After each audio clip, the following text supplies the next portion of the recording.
인공지능 바이블 강의를 시작하도록 하겠습니다. 이번 시간의 주제는 이제 드디어 여러분이 기다리시던 기계학습 쪽입니다. 기다리시긴 했나 모르겠네요. 어쨌든 여기까지 해왔던 것들을 한번 간단하게 되짚어 보겠습니다.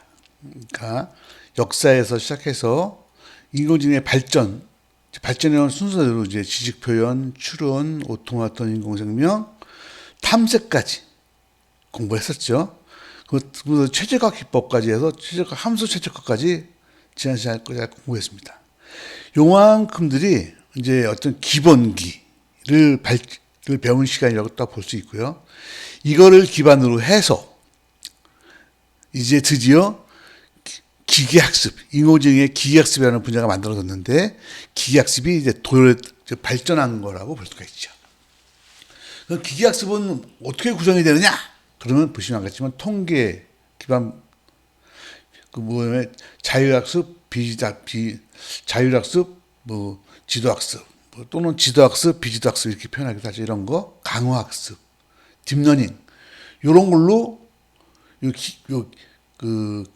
머신러닝이 구성이 된다. 그래서 오늘 할 주제는 이 중에서 통계 기반 머신러닝이다라고 보실 수가 있습니다. 그러면 통계 기반 머신러닝은 보이시죠? 뭐가 있느냐? 그러면 이제 여기서 보시게 되면 통계학 소개하고 그다음에 베이지안 추론, 그다음에 마르코프 연쇄, 몬테카를로 알고리즘, 부트스트랩까지 있고요.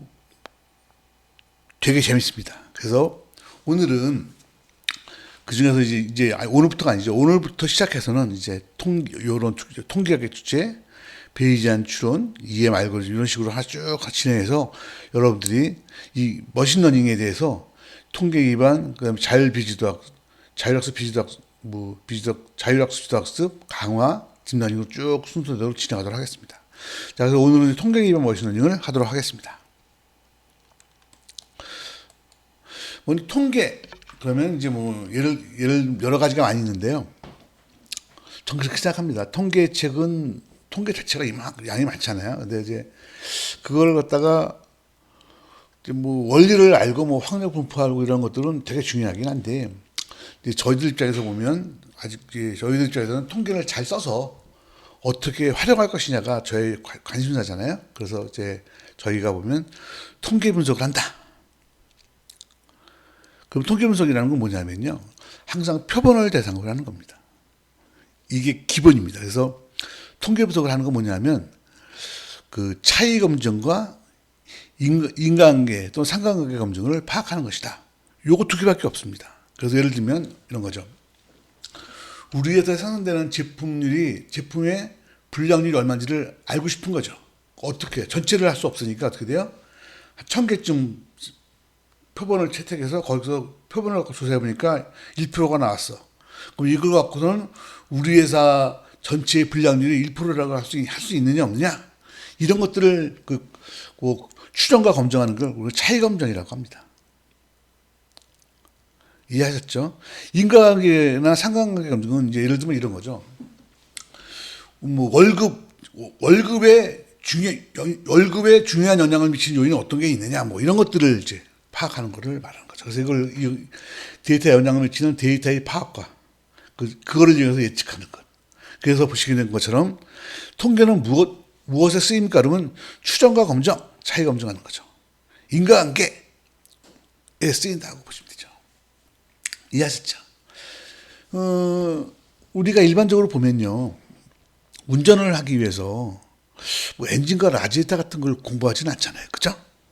물론 알면 좋죠. 알면 좋은데 그러지 않잖아요. 똑같아요. 그러니까 우리가 통계를 하기 위해서 통계학자도 아닌데 무슨 어마어마한 원리를 공부하시는 거는 나쁘진 않지만 그럴 것까지는 없고 통계가 무엇을 어떤 점에서 나한테 도움이 될 수 있는지 내가 어떨 때 통계를 쓸 수 있는지만 알면 될 것 같아요. 즉 차는 운전할 줄만 알면 되는 거죠.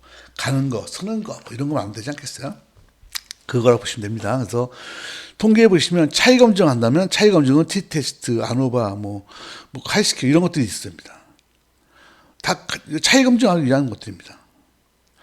이게 종류가 많은 이유는요. 데이터가 형태가 다양하기 때문에 그렇습니다. 인과관계는 뭐 회귀분석 같은 게 있고 구조방정식 같은 게 있고 이런 걸 하기 전에 상관관계가 있는지 상관관계가 있는지 분석하는 상관분석이 있고 뭐 같은 겁니다. 상관분석하고 그다음에 회귀분석을 하든지 구조방정식 같은 이렇게 하면 되는 겁니다. 간단하죠. 그래서 이제 여러분이 아셨어요. 통계는 차이 그러니까 이게 표본이 전체를 대변할 수 있다 없다 뭐 이런 거. 그다음에 인과관계 그죠?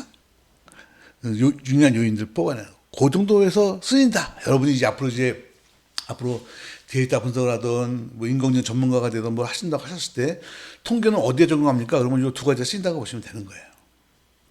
이해하셨죠? 그래서 이제 예를 들어 볼게요. 통계학을 여러 가지를 볼 수 있는데 기술 통계 그러면 어떻게 하는 거냐면요. 관측을 통해 얻은 데이터에서 그 데이터의 특징을 뽑아내기 위한 기술이죠. 그래서 예를 들면 뭐 도수분모표, 히스토그램, 평균가, 표준편차 이런 것들이죠. 이런 것들은 이제 데이터에 대한 특성을 파악하기 위한 통계니까 이것도 하나의 통계 영역에 들어가고요. 기술 통계라고 합니다.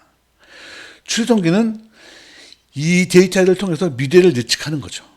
추정과 검증하는 거죠. 뭐 예를 들면 뭐 추정과 검증도 예측에 속하죠. 예를 들면 투표 때마다 나오죠. 뭐 출구조사를 해봤더니 뭐 A 후보가 95% 확률로 당선된 것 같다. 뭐 이렇게 하는 것. 이런 것들이 바로 차이 검증이라고 볼 수가 있죠. 출구조사한 표본의 그것이 모집단과 같다 이렇게 보는 거죠.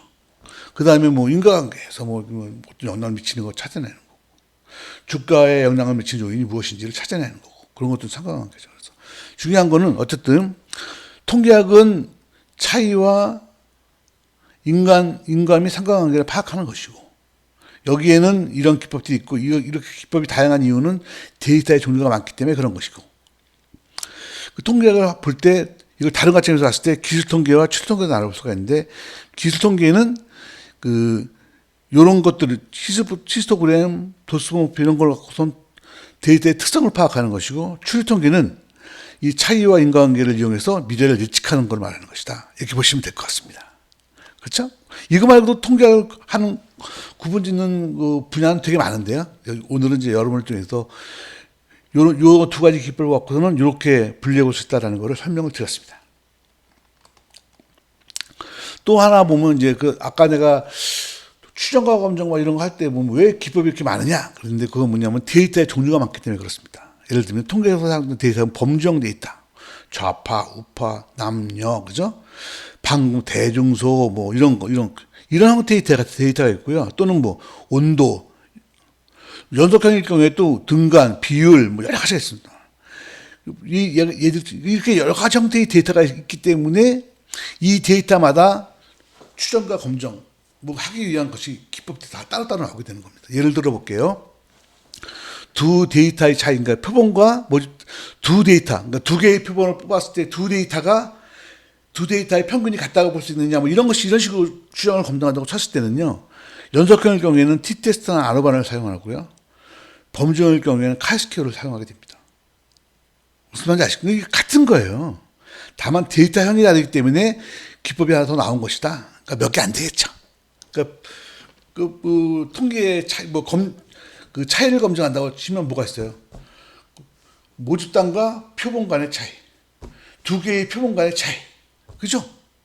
세 개의 표본 간의 차이도 있겠죠. 뭐 그런 것도 나눠가지고 검증하면 되는 거예요.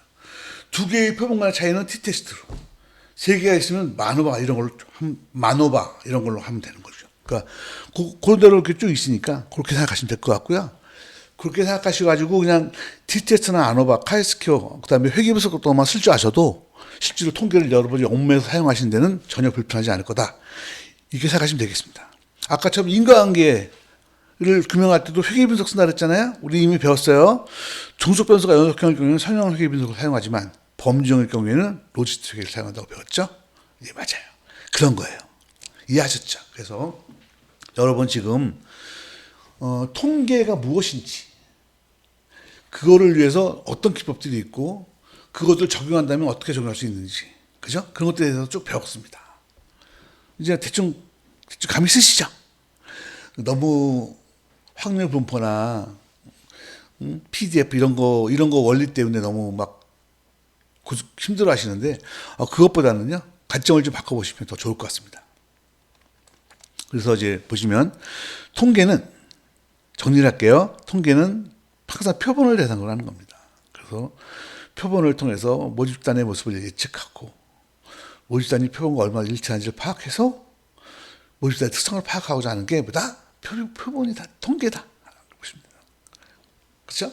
그래서 좀 중요한 건 모집단과 통계 또는 모집단과 표본과 표본 간의 관계, 모집단과 표본 간의 관계 이런 것들을 보는 것이다 이렇게 보시면 되겠습니다. 이해하셨죠? 좋아요. 그럼 마지막 토픽으로요. 통계는 이제 알았어요. 그럼 데이터 마이닝은 뭐냐면 요즘 많이 나오는 게 통계, 데이터 마이닝, 빅데이터가 가장 비슷하게 언급되니까 분류를 해보면 통계는 알았고요. 이건 표본을 대상으로 하는 것이고 데이터 마이닝이 뭐죠? 분석을 위해서 수집된 전체 데이터를 대상으로 한다는 게 통계랑 다르죠. 그 데이터는 이거의 목적이 뭐예요? 통계랑 다르게 이거는 데이터의 숨은 어떤 거를 파악한 거. 그것도 마이닝이 이제 판다는 뜻이잖아요. 그러니까 데이터의 숨은 의미를 파악하는 것이다. 그 예를 들면 데이터 마이닝을 쓰는 대표적인 케이스가 뭐냐면 편의점에 1년치 매출 데이터를 이제 의도적으로 모으죠. 그래가지고 그거 데이터 마이닝에 쓰는 다양한 기법들이 아직 소개 안 되어 있습니다. 그걸 도입해서 해본 결과 껌을 사러 온 사람들은 껌이나 담배를 사러 온 사람들은 다른 걸 안 사. 그래서 여러분이 편의점에 가서 보시면 껌이나 담배는 항상 어디에 있어요? 그 계산하는 사람 바로 밑에 있어요. 근데 음료수나 맥주나 이런 거 술 같은 거 사러 온 사람들은 안주도 사더라고요. 그래서 항상 배치를 어떻게 해요? 음료수는 저 안쪽에다 배치하죠. 과자 코너를 지나가게 배치를 하죠. 뭐 이런 것들이 뭐예요? 1년치 편의점 데이터를 분석해서 그 데이터 마이닝을 분석해서 알아낸 결과를 갖고서는 편의점의 매장 분석에 사용한 예라고 볼 수가 있는 거죠. 이해하셨죠? 그럼 빅데이터는 뭐가 다를까요? 빅데이터는 어떤 거냐면요. IoT에서 생성되는 데이터를 빅데이터라고 해요. 예를 들어 볼까요? IoT니까 여러분이 통화를 하면 이 통화에 대한 데이터들 있죠. 그래서 통신사에 막 남잖아요. 그런 것들. 여러분이 구글이나 네이버 웹서핑하는 데이터들. CCTV 있죠. CCTV 영상들. 이런 걸 뭐라 그래요? 빅데이터라고 해요. 어떤 특징이 있죠? 이거는요. 원하지 않아도 계속 생성돼요. 그죠? 그래서 이거는 당연히 커질 수밖에 없어요. 그래서 빅데이터라고 이름을 붙인 거예요. 그래서 이걸 엄밀하면 큰 데이터를 말하는 게 아니고 커질 데이터 뭐 이렇게 보시면 좋을 것 같아요. 그래서 보시면 통계에서는 추정과 검정, 그죠? 이거를 평균이 얼마라고 추정할 수 있다. 당선됐다고 확신할 수 있다. 뭐 이런 거 추정과 검정, 그다음에 중요 요인 파악 이런 것들이고요. 데이터 마이닝은 데이터의 순간적인 의미를 파악해서 그걸 갖다가 활용하고자 하는 것이고요. 빅데이터는 뭐냐면 무작정 IoT에 생성되는 어마어마한 데이터를 이용해서 뭔가 분석하는 거죠.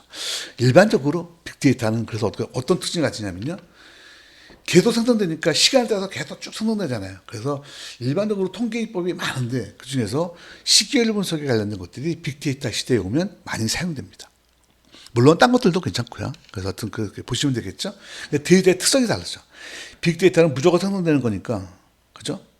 데이터 마이닝은 의도적으로 모으는 거죠. 이거는 표본을 채취하는 거니까 다르죠. 그래서 여러분이 이번 시간을 통해서 통계학의 개념을 배우셨고요. 통계학이 뭐 하는 건지 배우셨고, 추가적으로 데이터 마이닝과 빅데이터의 차이점도 공부하셨다. 이렇게 보시면 되겠습니다. 오늘 여기까지만 하고요. 다음 시간에는 이제 확률, 베이지안 추론에 대해서 공부하도록 하겠습니다. 네, 수고하셨습니다.